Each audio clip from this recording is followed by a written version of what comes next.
This podcast is brought to you by Penji. Penji is a creative subscription service that gives you access to pre-vetted, agency-trained creatives from all over the world. From graphic design to illustrations to social media management and web development, it's all included for one monthly price. It's time to say goodbye to the hassle of searching for top-notch creative talent.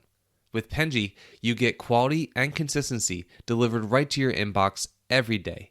Carefully crafted for you by humans. So meet your new creative team today. Head over to penji.co for more and enter the coupon code located within the podcast show notes. Hello, everybody, and welcome to Unified Purpose. You know what this podcast is about. We talk about inspiring tales of compassion, resilience, community spirit, and so many other great things. I'm your host, Daniela, and I'm Penji's Partnership Coordinator. Today, we have a very special guest, Karina Lozano from the Animal Retreat. Hi, Karina. How are you? Yeah. Hi. Thank you for inviting me. Thank you so much for being on the podcast today. To kind of get the ball rolling, get us started, why don't you tell me a little bit about yourself? Tell us the favorite color, whatever it is that we got to know about you. Sure. Well, my name is Karina. I'm originally from Peru, South America. I came here for work in the United States in 2007, so a long time ago. But I have been volunteer with animal welfare since I am 18 in my country and then here, and really excited to be in Idaho now. We are located in Boise, and I work full time remotely from my home, and I am the board president for the Animal Retreat since 2021. So all my free time I dedicated to my family and to the rescue. That's so interesting. So, Karen, can you tell us a little bit about what you guys do at the Animal Retreat, what your mission is about, and how you guys are helping rescue animals? Sure. So we are a nonprofit since 2008.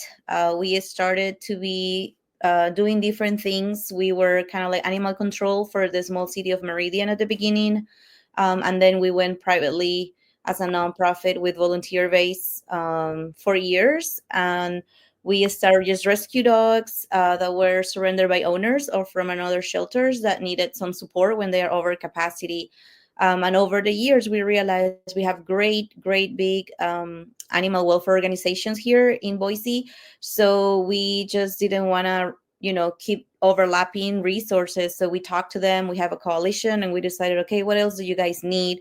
Because they were a really oil machine, adopting now hundreds of animals a month when we were small. So we decided to pivot a little and just have some support. So we currently focus on behavioral dog issues. So what we do is just we kind of take on cases of dogs that get surrendered or get transferred from shelters that they don't have the capacity or the resources to provide rehabilitations to dogs that may have any behavioral issue. And I can talk to you since, potty training or anxiety or resource guarding, or they just bark too much. All that kind of situations, they're really hard to handle in a high volume shelter environment. So that's where we come in. We are a really small progressive shelter where we don't have kennels. We have rooms, like if you're in your house and your dog lives in your room. So we recently moved to a farm that is a 15-acre farm located in the city of Emmett in Idaho, that is just really close to Boise. And then we have our dogs in special rooms with, silence quietly, so we can work on the behavior for them. We have a trainer on site, and we just do 24 hours of training to rehabilitate any issue that they may have, and so they can be adoptable again. And then we just try to find a more suitable family for them, because the one that maybe had them in the beginning was not the right one, and it was just causing more issues to the animals. So that's kind of our mission. And now that we are in a farm, we also pivoted, and now we are going to start working with rescue farm animals. That is a big problem here in Idaho. There's a lot of rescue animals that don't have homes, and the rescue farms here around, they're over capacity. So we are just slowly trying to invest, and we can increase our housing to get more animals as well. That's so interesting. I feel like with animal rescue specifically, a big problem is always finding shelter and then housing them.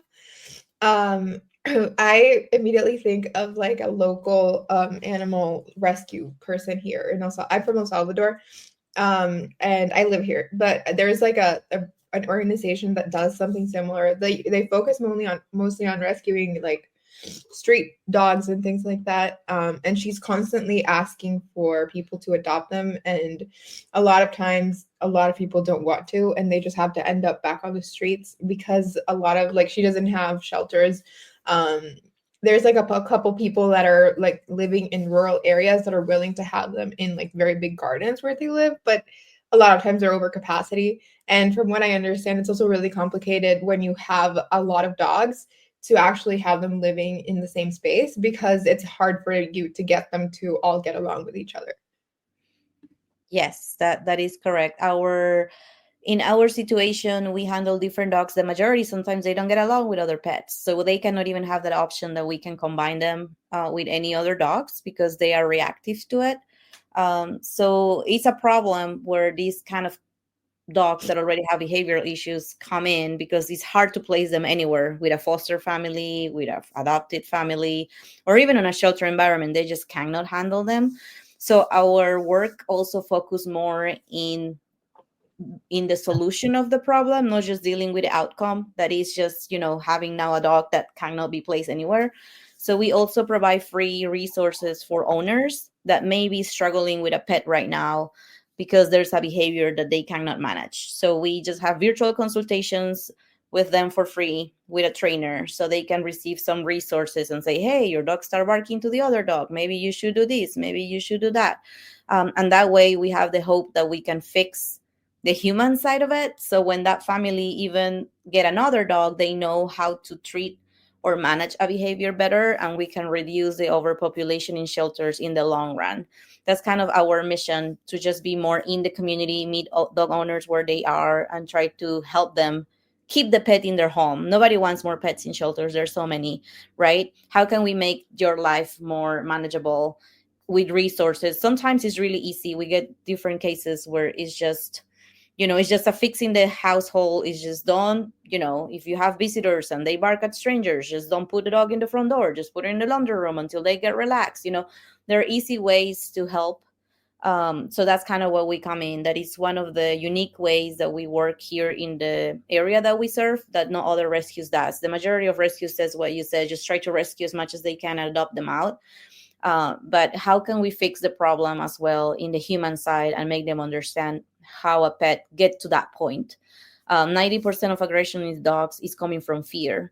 So how can we understand why are the dog fear about, so they don't react aggressively to that trigger? So we are just trying to do science-based positive reinforcement methods to help families have a better quality of life with their pets and hopefully keep them until they die with their own families.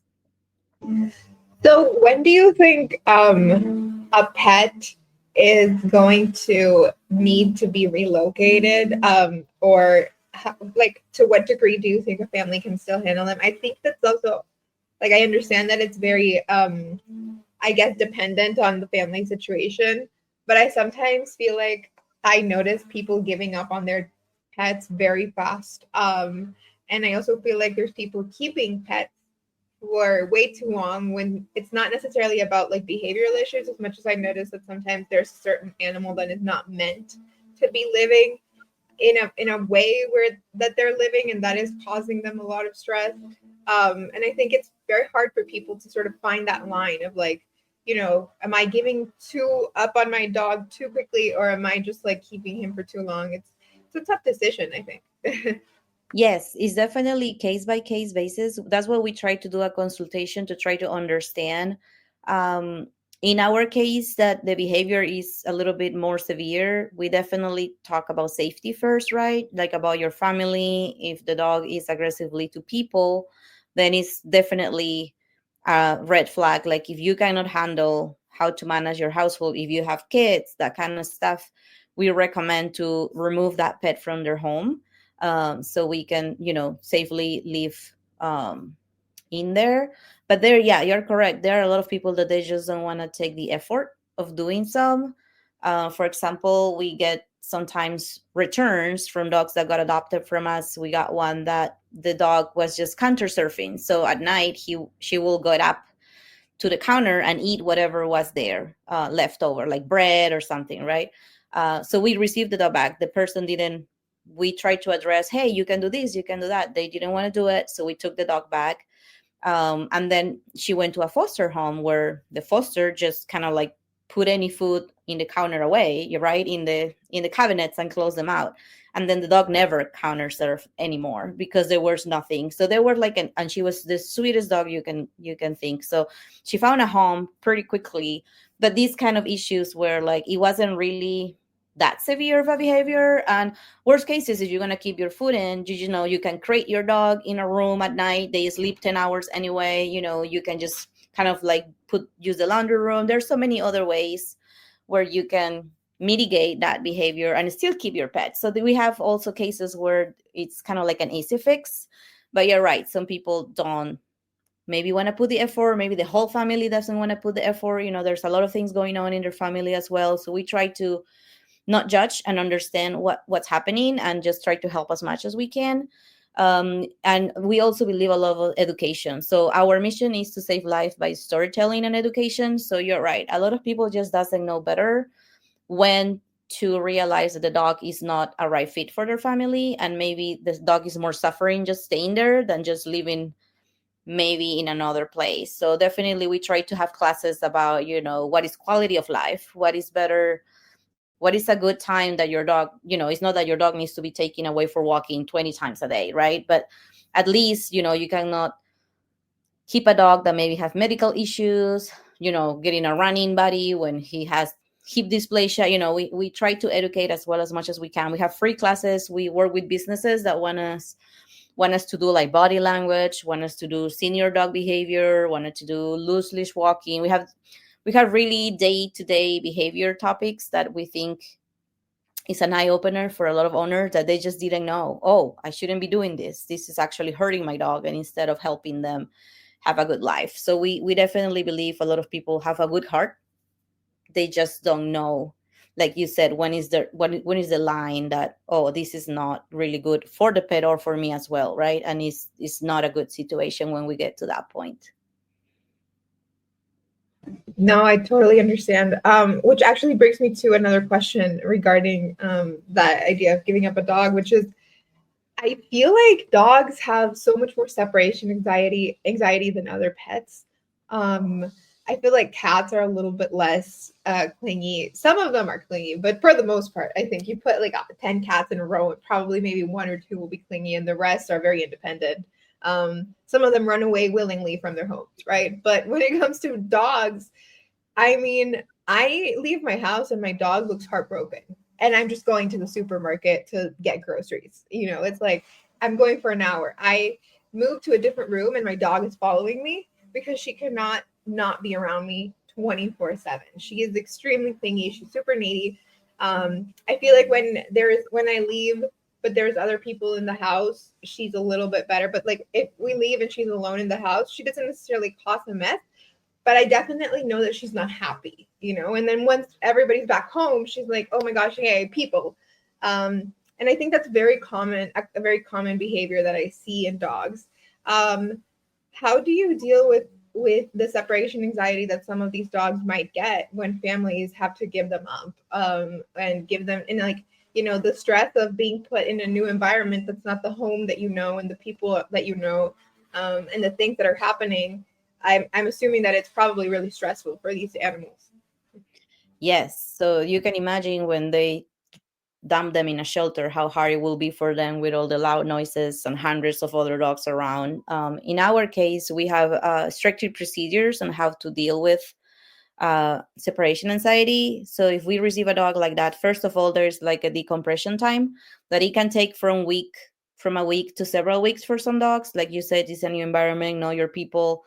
They don't want to come out. They may show aggression. There's so many things that we try to leave the pet as comfortable as we can. If they don't want to see us, then we don't show up just for feeding. If they want to see us from far away, we just start just approaching far away and just kind of like dropping food slowly. But we work a lot with positive reinforcement, and I think that's the part that a lot of people doesn't know much about. That is mainly just rewarding for a good behavior. So if the dog is doing something good, you get a reward. If you don't get stressed, you get a reward. And it's like your brain works, right? It's like with humans when you are raising a toddler, right? Punish them is not really going to make stop the behavior. It's just mainly making them know that, oh, if you make your bed every day, you get an extra pancake for, and your brain start wiring like that.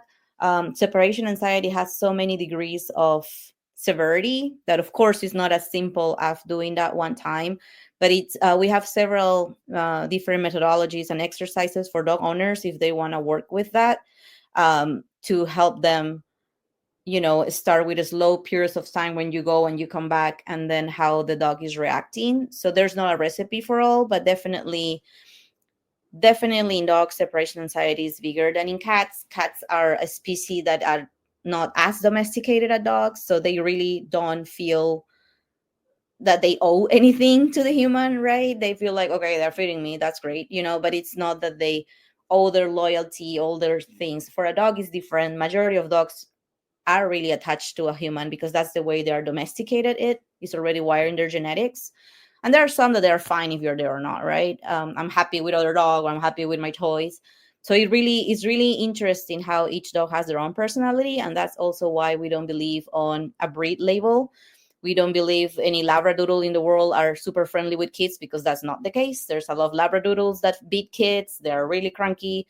They can be like badly bred, and they have really bad issues behaviorally and mentally. So we don't label any dog by breed. In our organization, we believe every dog has their own quirks, right? Like any person. And then if they have anxiety, we try to see why is it for.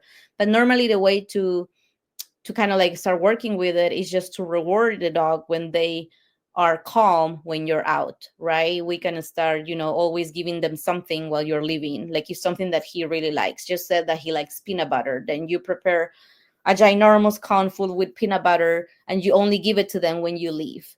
So they know that even if he doesn't touch it the first few days because he's just so scared that he you're leaving, that's a reward that he started building in his brain. Like, oh, so if you leave, I get a good stuff. Or like a piece of meat, something that that are really high value rewarding.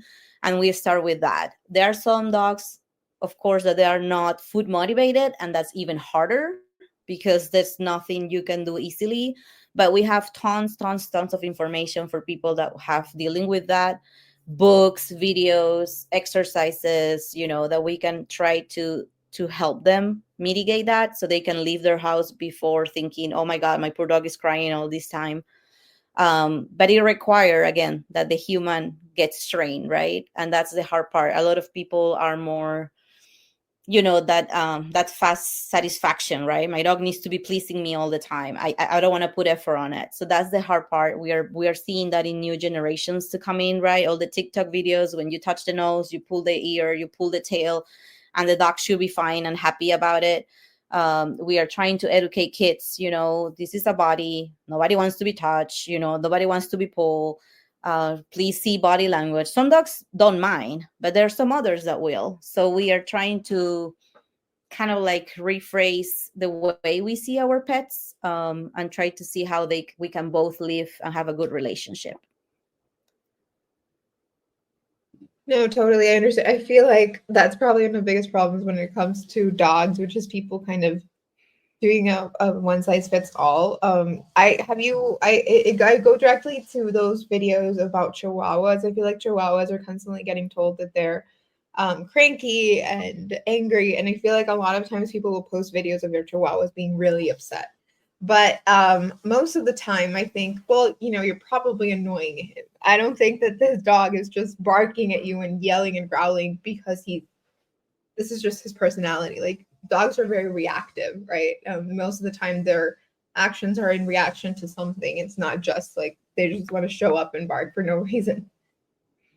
Right. And it's also because, you see a small breed, right? You feel like, oh, he's so cute, I need to hold them, I want to touch them. And some dogs just don't like to be held and lift up from really high. They get scared. The Chihuahuas has also in their genetics, they shake. They are a little bit more, apprehensive of things, of changes. So it really depends on how you kind of like treat the animal since the beginning that you have them, right? How do you build confidence with them?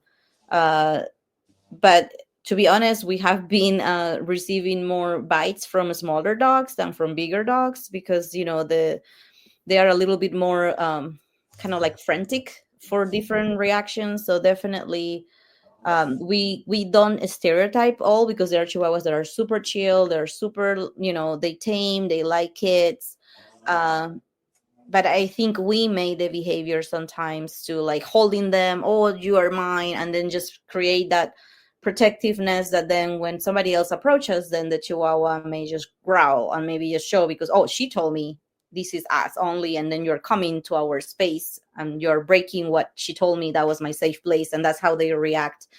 So definitely, smaller dogs require a little bit more of understanding from the human perspective about how they see us than just thinking, oh, because if it's a big dog, you just give a few pets right in the belly and then that's it. Because it's a big dog, you're not going to carry him, a 90-pound dog in your arm, in your lap going to the grocery store.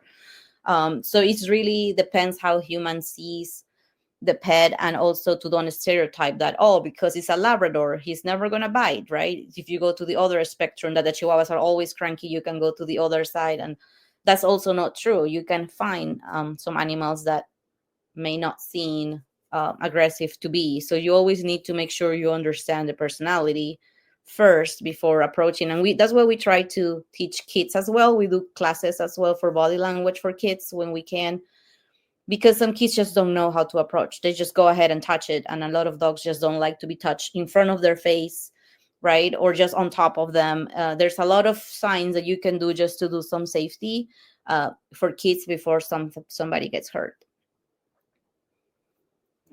So, I actually was curious. I'm assuming because you're talking about a lot of like long-term sort of investment in animals, which is probably the most successful. But I'm assuming that you also get a lot of dogs that are in crises, right? Or with like very urgent things that need to be handled. How do you actually like I guess toe the line between handling crisis when it comes to you and also working on that long-term solution? Yes, and that's our main problem. By the time we receive around 20 to 30 calls a month from people that are in the last end. Like they don't want to work with us, they don't want to receive training, the landlord is kicking them out, or the husband is going to divorce them, or they can just not keep the pet that day with us. So our capacity is really small. We have 6 spots in the farm for the more severe cases that are always full. And then we also have a prison program. So we work at the prison here in Kuna, Idaho, where we have a special training for some inmates, that incarcerated people, male, that live there. And then we train them, and the dog lives there with them. We need 2 inmates to work with 1 dog. And we have a space there for 6 dogs. We actually expanding to the next, there's another jail across the street, so we are expanding the program there because it was so successful, and we go there 3 times a week. So we train the inmates on dog behavior, dog training. We also see the dogs. We take medical. We do play groups. We pretty much go there. Everything we pay for, supplies, food. We do everything there. And then when we have a dog in crisis that he thinks we fit that environment, we will take them there immediately. So we try to do both in parallel. The problem is that we don't have capacity to deal with all the surrender cases that we get in our facility, and they normally call us because they know that a high intake shelter like the ones we have, they may potentially euthanize that dogs because of the behavior they have, because they are not safely manageable by staff or by volunteers.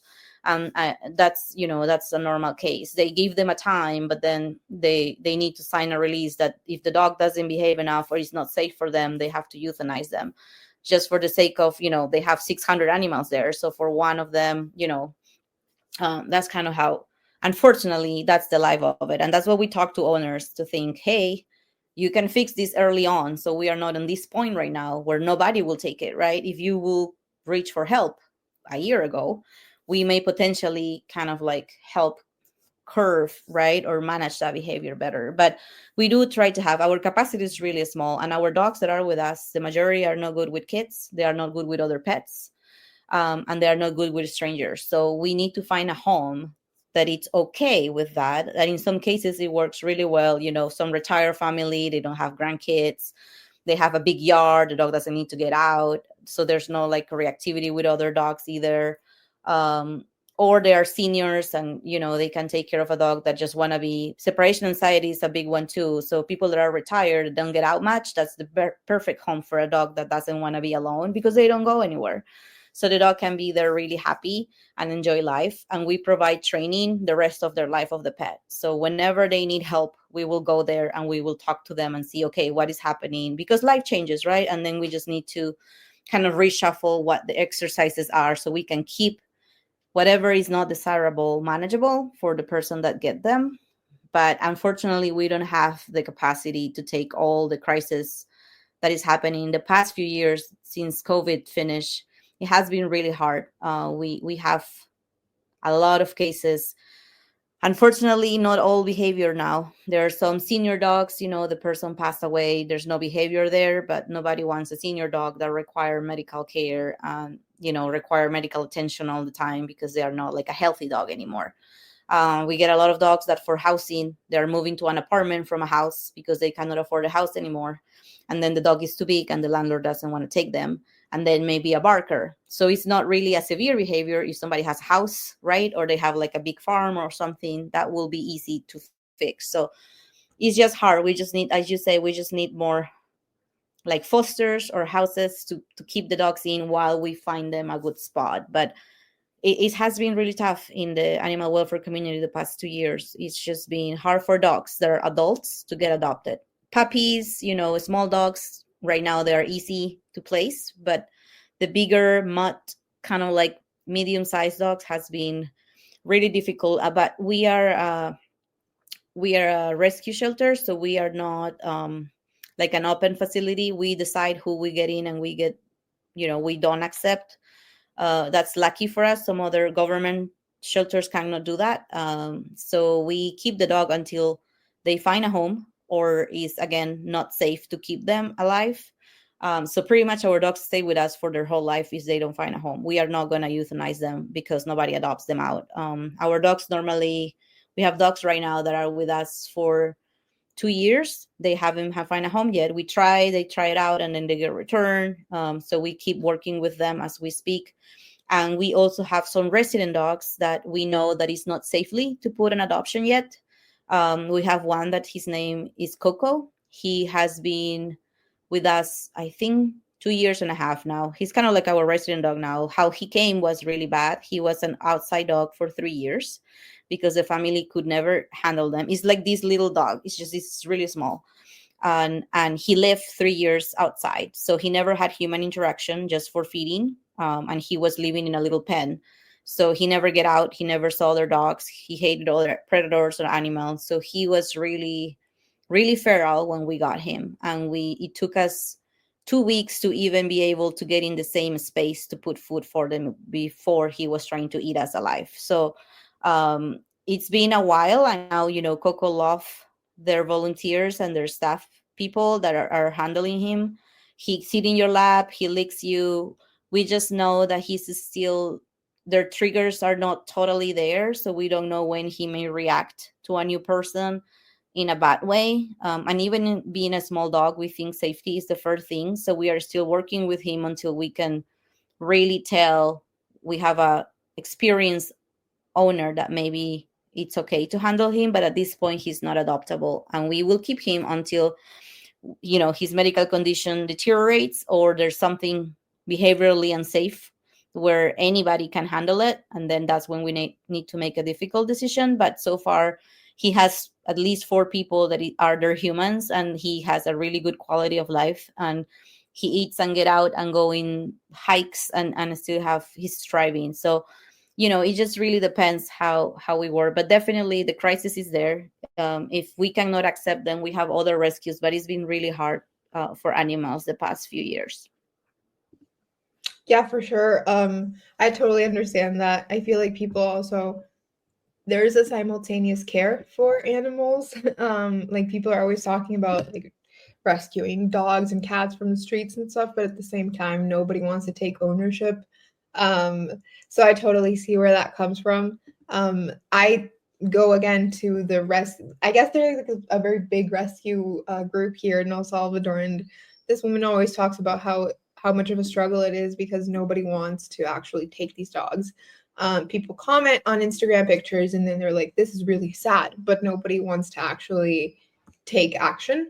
And to a degree, I think it's understandable because our dog is a huge responsibility. And if you can't provide for it or give it a proper life, then yes, you should not be sort of taking it in. But it's difficult because, it's like, what do I do with this dog then?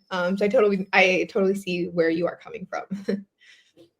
Yeah, it's really stressful, and a lot of our staff members has what we call compassion fatigue, that it's a point when you just don't see any positivity coming to us because it's always kind of like overwhelming for years.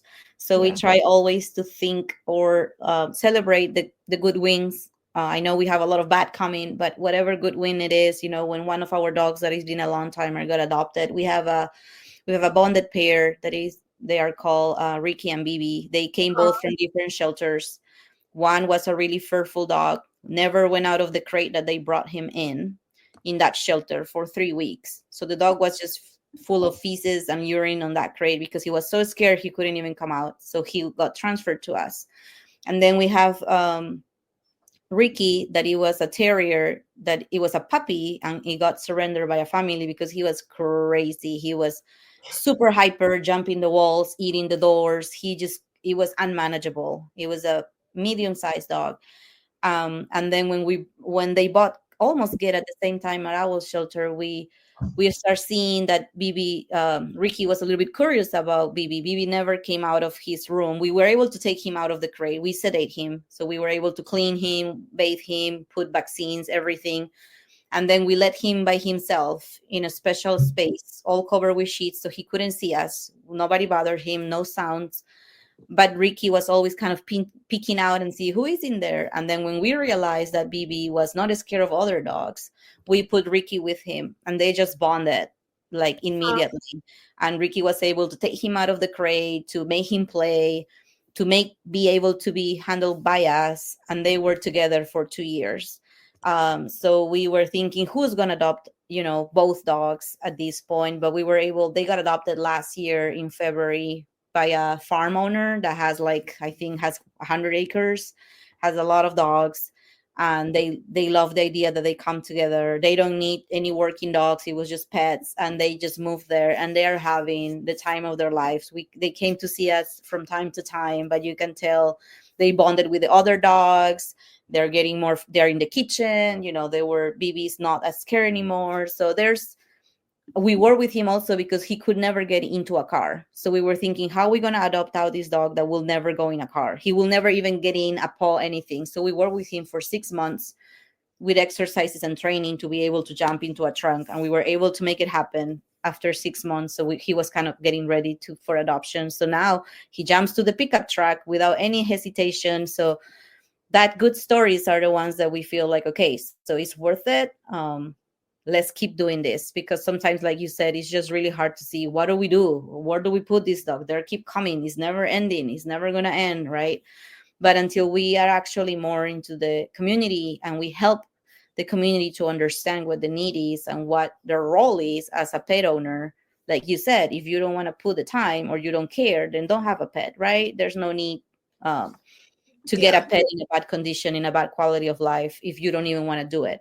um, so that's when I think we need to work more. I think people get familiar with, just go in the shelter and just give it to them, they will find a good home. But it's not that simple anymore. It's not that there's a lot of homes taking any dog that you can imagine. So how can we put now the responsibility on the community as well, so they know, like you said, how hard it is, and the real truth of a shelter versus can you work it out? If you found a stray, can you keep it at your home? We can help you do flyers. We can help you with veterinary costs, vaccinations, but can you hold him while we try to find a home so we can work together as partners versus just dump it to us and think, the problem is solved, and it's not solved. The dog may be euthanized if there's nobody that is going to take them, or we need a space for another dog that maybe is more friendly or younger that will get adopted in no time. So people just don't realize kind of like the reality of what's happening.